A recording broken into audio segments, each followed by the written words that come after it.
పరిచినప్పుడు మన జీవితాన్ని కాపాడుకొని మనల్ని దేవుడు ఘనపరుచుకుంటా వస్తాడు.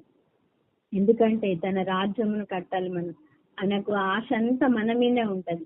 మన తల్లిదండ్రికి మనం చదువుకొని ఎంత గొప్ప వాళ్ళం అయిపోవాలా, ఎంత పెద్ద జాబ్ చేసి ఎంత మంచిగా సంతోషిస్తారో మన జీవితంలో కూడా దేవుడు అంతే ఆశిస్తాడు.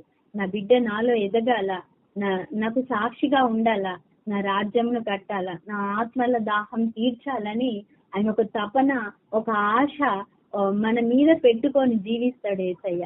అందుకంటే మన మీద పెట్టుకున్న ఆశను ఏంటిదో మనం కనుక్కోవాలి. ప్రభా, నా వలన నీకు ఏమి లాభము, నా వలన నేనేం చేయాలా, నాతో ఏమైతుంది, నాలో నా పట్ల నీ ప్రణాళిక ఏంది, నీకోసం నేను ఏం చేయాలా ప్రభా అని అడిగి ప్రతిరోజు ఆయన ఆలోచన ప్రకారంగా మనం జీవించాలా.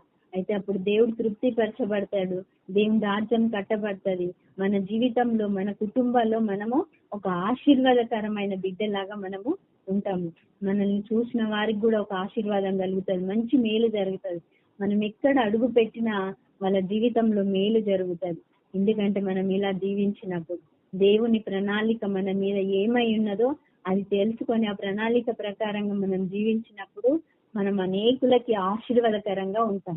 దుష్టుడికి మాత్రము వాడి గుండెలో ఒక గుణపం లాగా, ఒక రిబ్బన్ లాగా ఉంటాం మనం.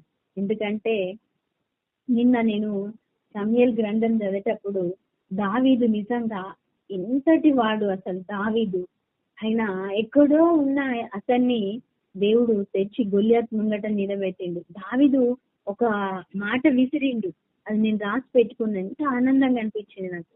సున్నతి లేని ఈ ఫిలిస్తీయుడు నా దేవుని ఇశ్రాయేల్ ప్రజల్ని ఎదిరించడానికి వీడు ఏ పాటి వాడన్నాడు. నిజమే, దేవుడు భూమికి ఆకాశంకి పునాదులు వేసిన దేవుడు మన పట్ల ఉండంగా మనము సైతాన్ ప్రజలకి లోబడడం, సైతాన్కి లొంగిపోవడము, వాడి పాప క్రియలకి మనం అలవాటు కావడం, అది ఎంతవరకు కరెక్ట్? ఈ సైతాన్ మనల జీవితంలో వాడు తెచ్చే ప్రతి శ్రమకు మనం ఎందుకు లోబడాలా? ఈ దేవుడు దావీదుకు ఒక రెబ్బెన్ ఇచ్చింది. అదేంటి? వడిసెల రాయి. మన జీవితంలో ఏమున్నది?